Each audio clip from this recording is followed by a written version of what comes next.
Halo, hai, Assalamualaikum, salam sejahtera kepada anda semua yang menonton. Selamat kembali ke dalam channel Let's Tutor.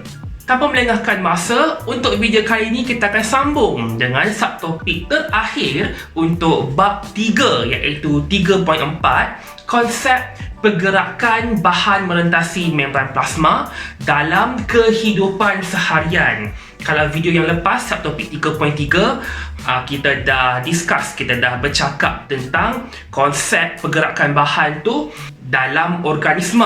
Kali ni kita nak tengok aplikasi pergerakan bahan itu dalam kehidupan seharian kita. Kalau korang terlepas video-video part 1, part 2 dan juga part 3 untuk bab 3 ni, klik di sini yang keluar link dekat sini, klik di situ, ada playlist dan korang boleh tengok video-video tu selepas habis video ni nanti. Okey, cup. Sebelum kita mulakan, saya nak promote sikit. Promote. Okey. Untuk korang yang belum tahu, saya juga menyediakan perkhidmatan tutor sama ada home ataupun online. Kalau home tutor tu saya sediakan di daerah Kulim, Kedah. Dan kalau online tu, satu Malaysia lah. Tak kisahlah korang duduk mana, Sabah ke, Terengganu ke, Johor ke kan. Dengan kadar promosi untuk peringkat SPM ni, RM40 sahaja sejam. Dan dapat mana harga tu kan, RM40 sahaja sejam. Khidmat tutor face to face, one to one. Okay, peribadi. Tiada kumpulan yang lain, supaya saya boleh fokus. Saya boleh fokus mengajar anda dan anda juga boleh fokus saya mengajar tanpa ada murid-murid yang lain. Promosi berakhir 31 Mac ini. Jadi kalau korang berminat atau lebih lanjut, klik link di dalam description box di bawah. Ada dua link. Satu link untuk page Facebook saya, atau boleh klik link WhatsApp Business. Okey, mana-mana satu pun boleh untuk dapatkan maklumat yang lebih lanjut. Promosi dengan harga RM40 satu jam itu sehingga 31 Mac ini sahaja. Okey, cepat-cepat, slot masih ada yang kosong. Slot ada lagi kosong ni. Okey, jom kita mulakan. Sebelum kita nak bercerita dengan lebih lanjut tentang contoh-contoh aplikasi konsep pergerakan bahan merentasi membran plasma dalam kehidupan seharian kita, terdapat satu eksperimen lagi. Eksperimen yang perlu dilakukan, perlu anda mahir untuk jalankan dalam makmal, iaitu eksperimen menentukan kepekatan subsel tumbuhan. Ingat tak subsel tumbuhan tu apa? Subsel, sel sap, kan? Subsel ialah bendalih yang berada di dalam vakul sel tumbuhan, kan? Vakul sel tumbuhan mengandungi subsel, sejenis cecair yang menyimpan air, nutrien dan juga bahan makanan untuk sel tumbuhan. Dan subsel tumbuhan itu ialah bendalih intrasel, kan? Bendalih yang terkandung di dalam sel, bendalih intrasel. Jadi, bagaimana untuk kita menentukan kepekatan subsel tumbuhan? Dengan mencari kepekatan larutan yang isotonik kepada subsel tumbuhan. Ingat tak? Video yang lepas kita dah bercakap mengenai larutan isotonik. Larutan isotonik ialah larutan yang mengandungi kepekatan bahan terlarut yang sama dengan satu lagi larutan. Dalam kes ini, kita mencari larutan yang isotonik terhadap subsel tumbuhan. Okey, eksperimen kali ini kita akan menggunakan ubi kentang. Kan, simple saja eksperimen ni. First, sediakan 7 tabung uji, test tube. Ambil 7 tabung uji. Sediakan label A, B, C, D, E, F, G. Label daripada A sampai G. Okey, dah label, letak tepi dulu. Kemudian, sediakan larutan-larutan di dalam bikar. Okey, untuk A, sediakan dalam bikar A, air suling. Bikar B, larutan sukrosa 0.1 molar. Bikar C, larutan sukrosa 0.2. Kemudian D, 0.3. E, 0.4. F, 0.5. Dan juga G, 0.5 molar larutan sukrosa. A sahaja air suling. Yang lain-lain tu larutan sukrosa 0.1 sampai 0.6 molar. Selepas itu, ambil penebuk gabus. Dia macam satu alat ni kan. Dia satu alat ni macam besi macam tu. Penebuk gabus, ambil satu ubi, kemudian tebuk. Okey, tebuk penebuk gabus tu ke dalam ubi. Lepas dah tebuk, keluarkan silinder ubi. Penebuk tu untuk kita buat silinder ubi. Okey, silinder ubi tu kalau panjang sangat, okey, potong dia dalam panjang dia 50mm, bersamaan dengan 5 cm lah kan. Selepas dah potong 50mm, lap dengan kertas turas bagi dia kering, kemudian timbang jisim asal silinder ubi kentang tu.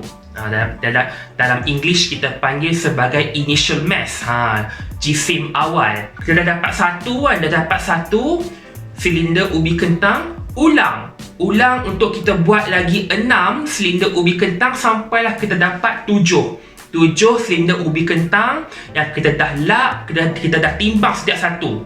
Kemudian rekodkan jisim awal setiap satu jisim ubi kentang tu. Selepas itu, tuangkan larutan-larutan yang kita dah sediakan tadi ke dalam tabung uji. Okey, bika A ke dalam tabung uji A, bika B ke dalam tabung uji B dan seterusnya. Okey, jadi dalam tabung uji A ada air suling, tabung uji B ada larutan sukrosa 0.1 molar, C 0.2, D 0.3 dan seterusnya sampai 0.6 molar dalam tabung uji G. Selepas itu, rendamkan silinder ubi kentang tu ke dalam setiap tabung uji. Setiap tabung uji tu akan ada satu silinder ubi kentang. Rendamkan, make sure dia rendam sepenuhnya. Okey, make sure dia terendam sepenuhnya. Rendam sekurang-kurangnya 30 minit. 30 minit tu okey lah. Lebih pun tiada masalah. Okey, lebih tiada masalah, tapi sekurang-kurangnya 30 minit. Selepas 30 minit, keluarkan setiap silinder ubi kentang dalam tabung uji tu dan lap dengan kertas turas, dengan filter paper, lap sampai kering, and then timbang balik, timbang jisim akhir, final mass setiap satu silinder ubi kentang tu. Kemudian rekodkan jisim akhir setiap satu tu. Okey, ubi kentang dalam A berapa berat, berapa jisim dia, dalam B berapa jisim dia, dan seterusnya. Rekodkan. Kemudian hitung beza jisim akhir tolak jisim awal. Kita nak tengok perubahan jisim. Selepas dah calculate, selepas dah hitung beza jisim, hitung pula peratus perubahan jisim. Kita nak kira percentage ataupun peratus lah, berapa peratus berubahnya jisim silinder ubi kentang tu berbanding jisim awal dia. Last sekali, selepas kita dah rekod data, kita dah boleh lukis graf. Kita dah boleh plot graf peratus perubahan jisim ubi kentang melawan kepekatan sukrosa. Kepekatan sukrosa. Air suling tu mewakili kosong lah. Kosong molar sukrosa lah. Yang lain-lain tu 0.1, 0.2 dan seterusnya. Kita boleh buat graf. Okey, selesai untuk eksperimen menentukan kepekatan subsel ubi kentang. Dalam kes ni, ubi kentang lah. Eksperimen menentukan kepekatan subsel ubi kentang. Okey, sekarang baru kita masuk contoh-contoh konsep pergerakan bahan merentasi membran plasma dalam kehidupan seharian. Okey, contoh yang pertama ialah fenomena kelayuan tumbuhan. Tumbuhan layu. Mengapa tumbuhan layu? Dalam subtopik 3.3, okey, kesan larutan, kita tahu bahawa larutan yang hipertonik terhadap sel tumbuhan akan menyebabkan sel tumbuhan mengalami plasmolisis dan menyebabkan tumbuhan tersebut layu, kan? Okey, disebabkan oleh larutan hipertonik. Dalam kehidupan seharian, jika kita terlebih baja, Okey, kita terlebih tuang baja dekat tanah, dekat tumbuhan yang kita tanam tu, baja tersebut akan larut ke dalam air tanah, menyebabkan kepekatan bahan terlarut dalam air tanah lebih tinggi daripada subsel akar tumbuhan. Hal ini menyebabkan air tanah tu menjadi hypertonik terhadap akar tumbuhan. Bila hypertonik, air daripada subsel akar tumbuhan akan meresap keluar daripada akar tumbuhan secara osmosis. Perkara ini akan menyebabkan sel mengalami plasmolisis. Kemudian tumbuhan pun layu. Tumbuhan layu, air keluar daripada akar, air keluar daripada sel tumbuhan tersebut, menjadikan jisim tumbuhan lebih ringan. Dia punya jisim menjadi lebih ringan. Kita balik semula kepada eksperimen ubi kentang tadi.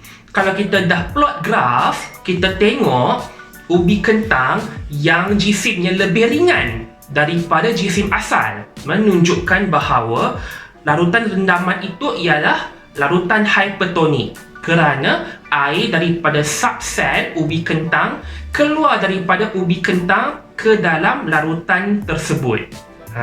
Kalau kita nak kaitkanlah daripada subtopik 3.3 pun kita dah tahu, okey, sel yang mengalami plasmolisis, kita boleh jadikan sel tersebut segah semula, pulih semula, okey, dengan merendamkan sel tersebut ke dalam larutan hypotonik. Kita panggil sel itu mengalami deplasmolisis. Deplasmolisis, kita menjadikan sel tersebut segah semula. Dalam kes tumbuhan yang layu, bermaksud tumbuhan yang layu itu kita siram dengan air. Kita siram dengan air untuk memulihkan, untuk menyegahkan semula tumbuhan yang layu itu. Tetapi jika tempoh layu itu terlalu lama, pokok tersebut akan mati. Dia tak boleh terlalu lama biar dalam keadaan plasmolisis. Tak boleh dibiar terlalu lama dalam keadaan yang layu. Kalau biar terlalu lama, sel pun akan mati. Tapi kalau macam dia layu tu baru sekejap tadi je layu, kita boleh terus siram dengan air, sebab air ialah hypotonik terhadap tumbuhan. Jadi tumbuhan tersebut boleh mengalami deplasmolisis untuk pulih semula, untuk segah semula. Itu fenomena kelayuan tumbuhan.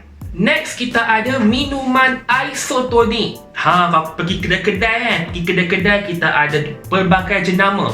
Revive lah, 100 plus lah kan. Minuman isotonik yang selalunya diiklankan untuk atlet-atlet, untuk orang yang bersukan, yang bersenam kan. Dah nama dia pun isotonik. Jadi, minuman isotonik itu mengandungi kepekatan air, garam mineral dan juga gula yang isotonik terhadap bendalur dalam badan kita. Dia isotonik terhadap sel-sel badan kita lah. Jadi fungsi minuman isotonik ni ialah untuk mengembalikan air, mengembalikan gula dan juga garam mineral dalam badan yang digunakan dan hilang selepas bersenam ataupun selepas bersukan. Kan kita selepas bersukan kita berpeluh kan, badan hilang air kan. Jadi badan memerlukan semula air yang hilang tersebut melalui peluh. Jadi kita boleh minum minuman isotonik. Selain daripada air kosong lah, kita boleh juga minum minuman isotonik. Itu yang kedua. Contoh yang ketiga ialah minuman penghidratan semula, rehydration drink. Untuk pesakit, ini adalah untuk pesakit cerit-birit. Cerit-birit! Tidak! Diarrhea. Untuk pesakit cerit-birit, pesakit akan hilang kuantiti air dan garam mineral dalam badan dengan mendadak. Kan? Sebab bila cerit-birit, air hilanglah, kita buang air. Kita buang air tetapi air itu diperlukan oleh badan. Doktor ataupun ahli farmasi boleh dispense oral rehydration salt. Garam penghidratan semula. Dia bagi dalam paket-paket tu kan. Lepas tu bancuh dalam air kan. Bancuh dalam air. Larutan yang kita bancuh itu adalah isotonik terhadap bendaleh dalam badan kita. Lepas tu pesakit pun minumlah, pesakit tu minum. Fungsi dia sama, ialah untuk mengembalikan kandungan air, mengembalikan kandungan garam mineral yang hilang daripada badan pesakit cirit-birit. Itu yang ketiga. Contoh yang keempat, kita ada larutan saline. Saline solution. Bila kita kata larutan saline ni ialah larutan garam lah, natrium klorida, sodium chloride salt, okey? Garam-garam yang kita buat masak tu kan. Tetapi larutan garam natrium klorida ini, okey, larutan saline ini ialah isotonik terhadap plasma darah kita. Selalu larutan saline ini digunakan secara IV drip. Pernah nampak kan dalam hospital kan, dia gantung bag saline solution tu, dia gantung dekat macam besi kan, macam tempat gantung tu. Lepas tu dia akan cucuk ke dalam salur vena pesakit, vein, salur vena pesakit dicucuk supaya larutan saline itu dapat masuk ke dalam salur vena pesakit secara graviti. Disebabkan itu dia gantung kat tinggi. Doktor ataupun nurse ataupun mana-mana petugas kesihatan akan make sure bag larutan saline tu akan digantung lebih tinggi daripada tangan pesakit supaya larutan itu dapat turun melalui graviti lah, dan turun perlahan-lahan masuk ke dalam salur vena darah pesakit. Fungsi dia pun sama juga, untuk mengembalikan kandungan air dan juga kandungan natrium klorida yang hilang daripada badan dalam penyakit ataupun dalam kes-kes yang lebih serius lah. Kalau cirit-pirit biasa, doktor akan bagi garam itu saja, garam penghidratan semula sahaja. Tapi dalam kes yang serius, okey, kes yang serius perlu masuk hospital, cara paling mudah ialah untuk cucuk IV drip larutan saline lah. Sebab pesakit susah nak minum air, susah nak makan kan, jadi kita cucuk sahaja. Ni cucuk, larutan saline akan masuk ke dalam salur vena pesakit untuk kes yang lebih serius. Okey, contoh yang kelima kita ada liposom. Liposom ni apa pula? Okey, liposom ni ialah sejenis vesicle ataupun sejenis kantung buatan manusia lah, sintetik. Okey, kantung ini dikelilingi oleh membran duilapisan fosfolipid yang sintetik lah, kita buat sendiri. Dia bukannya semula jadi, tak, ni kita buat sendiri liposom ni fungsi dia ialah untuk mengangkut ubat yang larut air. Kita akan letakkan dalam larutan aqueous solution dalam vesicle tu. Contohlah, okey, ini larutan aqueous kan, lepas tu kat luar ni. Okey, contoh ni liposom. Okey, yang luar ni dilapisan fosfolipid, dan dalam ni ada larutan aqueous solution. Larutan aqueous itu ialah larutan yang mengandungi air. Itu saja maksud dia, aqueous solution. Larutan aqueous ialah larutan yang mengandungi air. Fungsi liposom ialah untuk mengangkut ubat yang larut air akan diangkut dalam larutan aqueous lah. Okey, larut air akan diangkut dalam larutan aqueous. Untuk ubat yang tidak larut air, jadi ia akan diangkut di dalam duilapisan fosfolipid. Sebab kita tahu duilapisan fosfolipid, kepala dia hidrofilik. Jadi kepala dia sukakan air, tertarik kepada air. Kepala dia akan menghadap ke dalam larutan aqueous dengan menghadap keluar. Jadi di dalam ini kita ada eko fosfolipid kan. Eko fosfolipid ni ialah hidrofobik, tak suka air. Jadi bahan-bahan yang tidak larut air juga akan duduk di antara molekul-molekul fosfolipid. Okey, dalam liposom ni. Lepas tu ada pula yang tanya, makan ubat biasa tak ada pun liposom ni kan? Okey, ubat biasa macam paracetamol, macam antibiotik yang selalu kita makan, yang selalu doktor bagi tu, ubat-ubat tersebut tahan dengan jus gester kita. Jus gester ialah dalam English kita panggil gastric juice, iaitu asid perut lah. Asid perut, jus gester, gastric juice. Okey, asid perut. Ubat-ubat yang lain macam paracetamol, macam antibiotik ke ataupun ubat-ubat pil-pil yang lain tahan dengan asid perut. Tetapi untuk ubat-ubat yang tidak tahan dengan asid perut akan diangkut oleh liposom, supaya pesakit akan telan secara oral liposom ini. Jadi ubat yang diangkut oleh liposom ini tidak akan dimusnahkan oleh asid perut, oleh jus gester, dan ubat tersebut akan dapat sampai kepada sel sasaran. Kalau kita tak pakai liposom, kalau kita terus telan ubat ni macam biasa sahaja, tapi ubat ni tak tahan asid, jadi bila dia masuk sampai ke perut, ubat tersebut akan dimusnahkan oleh asid perut. Kita tak nak. Kita nak pastikan ubat itu sampai ke sel sasaran. Okey, disebabkan dia tak tahan dengan asid dan kita nak make sure ubat tu sampai ke sel sasaran, kita masukkan, kita angkut dia menggunakan pakai liposom. Contoh yang terakhir ialah osmosis berbalik, reverse osmosis. Pernah dengar? Selalu kadang-kadang dekat filter air, dekat botol mineral kan dia tulis air osmosis berbalik, reverse osmosis. Benda apa tu kan reverse osmosis tu kan?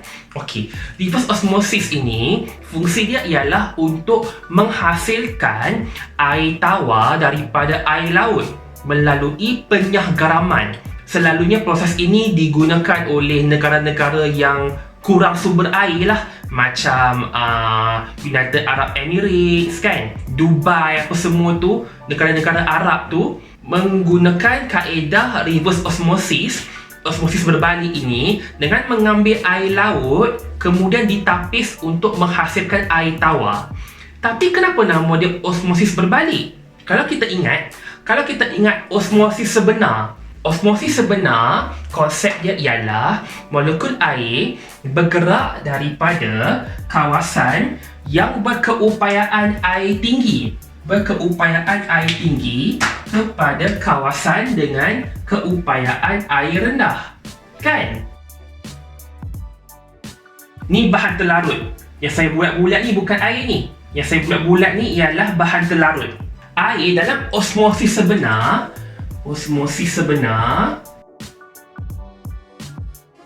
air daripada kawasan yang berkeupayaan air tinggi, okey, kawasan upaya air tinggi, bermaksud kawasan ini mempunyai kepekatan bahan terlarut yang rendah. Upaya air tinggi, upaya air tinggi tapi bahan terlarut rendah. Dekat sini kita ada banyak bahan terlarut. Jadi keupayaan air dia rendah. Upaya air rendah, bahan terlarut tinggi. Molekul air akan bergerak daripada kawasan yang berkeupayaan air tinggi, iaitu bahan terlarut rendah, kepada kawasan dengan keupayaan air rendah, iaitu kawasan dengan kepekatan bahan terlarut yang tinggi. Jadi air akan bergerak macam ni kan, melintasi membran. Kan? Macam ini. Tetapi dalam osmosis berbalik, tekanan dengan menggunakan tekanan, dengan menggunakan tekanan, saya letak arrow kat sini, arrow warna merah besar kat sini. Kita memaksa air daripada kawasan dengan bahan terlarut tinggi ni untuk merentasi membran. Okey. Contoh dekat sini dalam kes ini ialah air laut. Kan, ini ialah air laut sebab dia ada garam banyak kan. Air laut ada garam. garam yang banyak, jadi kepekatan bahan pelarut dia adalah tinggi.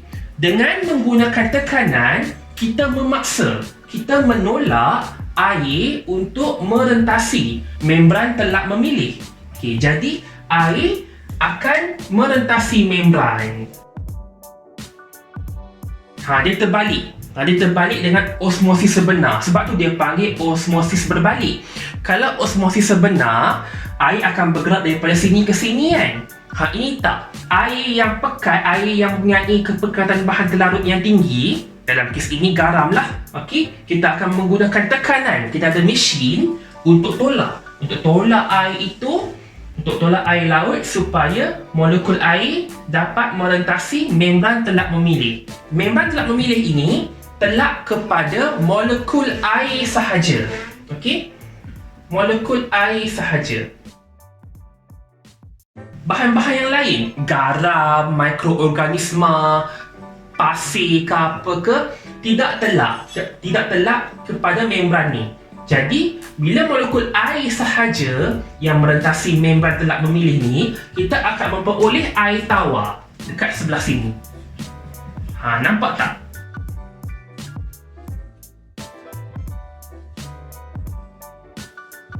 Bermaksud kita memaksa dia lah, kita menggunakan faktor luaran lah, kita menggunakan ada tekanan, ada pressure untuk tolak air laut ni, kita paksa dia supaya molekul air dapat merentasi membran. Okey, jadi molekul air sahaja yang akan berada di kawasan sini, ini akan menjadi air tawar sebab garam, mikroorganisma, pasir-pasir semua tertinggal dekat sebelah sini. Itu konsep osmosis berbalik. Jadi lepas ni kalau korang minum air mineral ke apa ke kan, pada tulis reverse osmosis, dah tahu dah proses dia macam mana. Itu sahaja untuk konsep pergerakan bahan merentasi membran plasma dalam kehidupan seharian. Tak banyak pun, ada 6 sahaja benda yang kita kena ingat lah. Okey, dalam kehidupan seharian yang mempunyai pergerakan bahan merentasi membran. Oleh itu kita dah habis dengan bab 3. Selesai. Seperti biasa, di dalam description box di bawah saya ada sediakan link kuis latihan kefahaman untuk subtopik 3.4 ini, dan juga kuis latihan untuk keseluruhan bab 3. Ada 2 link latihan, 3.4 dan juga keseluruhan bab 3. Untuk keseluruhan bab itu saya akan kumpulkan soalan-soalan trial sebelum ni lah, untuk uji korang. Kalau korang boleh jawab soalan-soalan tu soalan-soalan trial tu, kalau boleh jawab tu maksud dia memang korang dah faham dah bab 3. Kan? Untuk sebarang soalan, komen, cadangan maupun pendapat, okey, boleh tinggalkan dalam comment section di bawah. Kalau tak faham apa-apa, tanya.